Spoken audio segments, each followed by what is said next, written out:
Comment l'indice glycémique est-il calculé? L'indice glycémique est utile pour les diabétiques, mais aussi dans d'autres situations comme l'hypoglycémie. De quoi s'agit-il? Comment le calcule-t-on? Dans cet article, nous allons tout vous expliquer.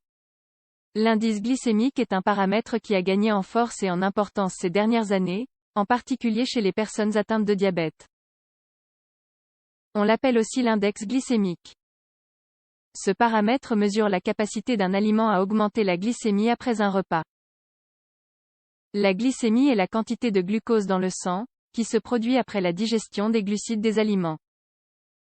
L'indice glycémique a été créé il y a une trentaine d'années dans le but de classer les aliments en fonction de leur taux d'augmentation de la glycémie. Cependant, son utilité ne se limite pas aux seuls diabétiques. Dans cet article, nous vous expliquons tout ce que vous devez savoir à ce sujet. Qu'est-ce que l'indice glycémique? Afin de bien comprendre l'indice glycémique, nous allons d'abord donner un bref aperçu du diabète et de sa pertinence pour cette pathologie. Le diabète est une maladie dans laquelle les taux de glycémie sont très élevés. Cela se produit parce que l'organisme ne produit pas d'insuline ou ne peut pas l'utiliser correctement.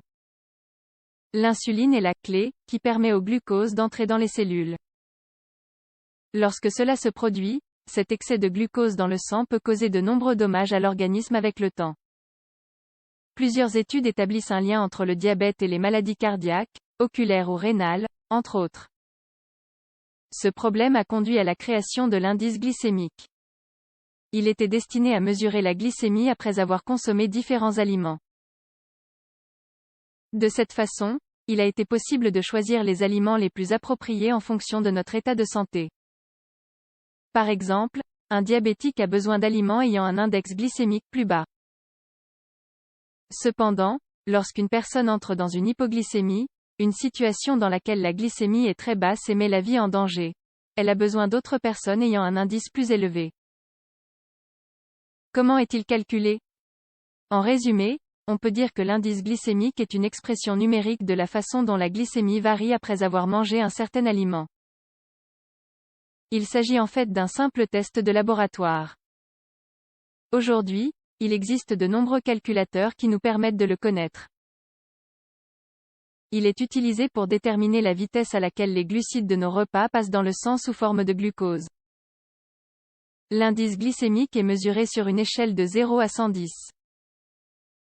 De 0 à 55, il s'agit d'un faible indice glycémique entre 56 et 69, c'est une valeur moyenne de 70 à 110, l'indice glycémique est élevé. Ainsi, plus la valeur est élevée, plus la glycémie augmente rapidement. Dans le cas des diabétiques, ce pic de glucose doit être évité. Par conséquent, l'indice glycémique est utile pour la planification des repas. Comment l'indice glycémique varie-t-il? Comme nous l'avons mentionné, ces paramètres peuvent nous aider à planifier nos repas. Cependant, il existe de nombreux autres facteurs d'influence, comme la charge glycémique. Il est donc important de consulter un spécialiste avant de commencer un régime. De plus, l'indice glycémique d'un même aliment varie en fonction de certains aspects. Par exemple, dans le cas des fruits ou des légumes, ce paramètre augmente avec la maturité de l'aliment. De la même manière, la préparation et la façon dont l'aliment est consommé ont une influence.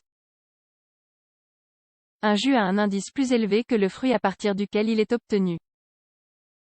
Il est intéressant de noter que même la façon dont le pain est cuit peut l'influencer. Le temps pendant lequel les pâtes sont cuites, par exemple, détermine un indice plus ou moins élevé. Les pâtes al dente ont un indice inférieur à celles qui sont cuites plus longtemps.